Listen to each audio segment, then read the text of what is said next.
केंद्रीय मंत्री चिराग पासवान रहे सालासर के दौरे पर, कहा 5 राज्यों में एनडीए की सरकार बनेगी। केंद्र की मोदी सरकार में उद्योग मंत्री चिराग पासवान ने शुक्रवार को परिवार सहित सालासर बालाजी के दरबार में पहुंचकर बालाजी की पूजा अर्चना कर मन्नत का नारियल बांधा है। इस दौरान मंदिर के प्रवेश द्वार पर हनुमान सेवा समिति के अध्यक्ष सत्य प्रकाश पुजारी, मैनेजर जीतमल शर्मा, यशोदा नंदन पुजारी ने चिराग पासवान का माला पहनाकर स्वागत किया। इसके बाद मंदिर में पुजारी ने पूजा अर्चना करवाई व मंदिर के इतिहास के बारे में जानकारी दी। वहीं मंदिर में पुजारी परिवार के सदस्यों ने मंत्री चिराग पासवान को बालाजी का दुपट्टा ओढ़ाकर व बालाजी की फोटो भेंट कर स्वागत किया है। इस दौरान मीडिया से रूबरू होते हुए मंत्री चिराग पासवान ने कहा कि पश्चिम बंगाल और अन्य 5 राज्यों में एनडीए की सरकार बनेगी। उन्होंने कहा कि पश्चिम बंगाल में जिस प्रकार मतदान हुआ है, वहां पर भाजपा की सरकार बनाना तय है। वहां की जनता अब ममता बनर्जी के कारनामों से त्रस्त होकर जनता भाजपा के पक्ष में मतदान करेगी। वहीं उन्होंने संसद में महिला विधेयक बिल पास नहीं होने पर कांग्रेस को कोसते हुए कहा, कांग्रेस नहीं चाहती कि देश की आधी आबादी को उसका हिस्सा मिले। दर्शन करने का हर बार जितनी बार यहाँ पर आया हूँ, बालाजी ने इतना कुछ दिया, हर मनोकामना पूरी की। और आज से नहीं, लंबे समय से बचपन की मेरी यादें, मेरी अगली पीढ़ी, मेरे भांजे भांजियों की, उनके साथ की यादें हैं। पापा के साथ उनको लेकर आया था यहाँ पे उनका मुंडन करवाने। और जब जब यहाँ पर आया हूँ, वापस जाने के बाद सारी मनोकामनाएं श्री बालाजी ने पूरी की हैं। और उन्हीं का आज फिर एक बार आशीर्वाद देने आया हूँ और धन्यवाद कहने आया हूँ। जिस तरीके से उन्होंने चुनाव में मुझे, मेरी पार्टी को आगे बढ़ाने का काम किया, हर बीते दिन के साथ ऊंचाइयों पर लेकर जाने का काम किया, मेरे घर परिवार को खुशियां देने का काम किया। ऐसे में आज अपने पूरे परिवार के साथ, अपनी माँ, मेरे भांजा भांजी, जीजा जी, मेरी बहन, सबके साथ आज आया हूँ। सिर्फ धन्यवाद कहना।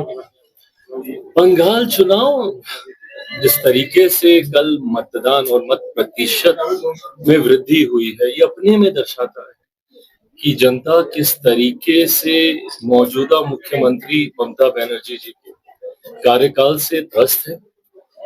ये विश्वास है मेरा कि एक लंबे समय के बाद बंगाल में भी डबल इंजन की सरकार बनेगी। मेरे प्रधानमंत्री नरेंद्र मोदी जी के सोच वाली सरकार बनने जा रही है। 4 मई को जब परिणाम आएंगे तो तमाम राज्यों में, ऐसे राज्य भी जहां पे लोग सोचते हैं कि एनडीए या भाजपा अच्छा प्रदर्शन नहीं करेगी, साउथ के राज्य, डीएमके जो अपना वर्चस्व मान के चलती है, तमिलनाडु जैसे राज्यों में, मैं मानता हूँ इन 5 राज्यों में एनडीए की भारी मतों से जीत होने जा रही है और डबल इंजन की सरकार इन तमाम राज्यों में बनने जा रही है। सर, जो महिला आरक्षण बिल है वो हुआ है, उसको लेकर कांग्रेस लगातार निशाना साध रही है भाजपा को। क्या जिस तरीके से कांग्रेस ने आधी आबादी को मिलने वाले अधिकार से उनको वंचित रखा, और ये आज से नहीं, दशकों से एक के बाद एक कोई ना कोई बहाना बनाकर इस बिल को रोकने का काम किया गया।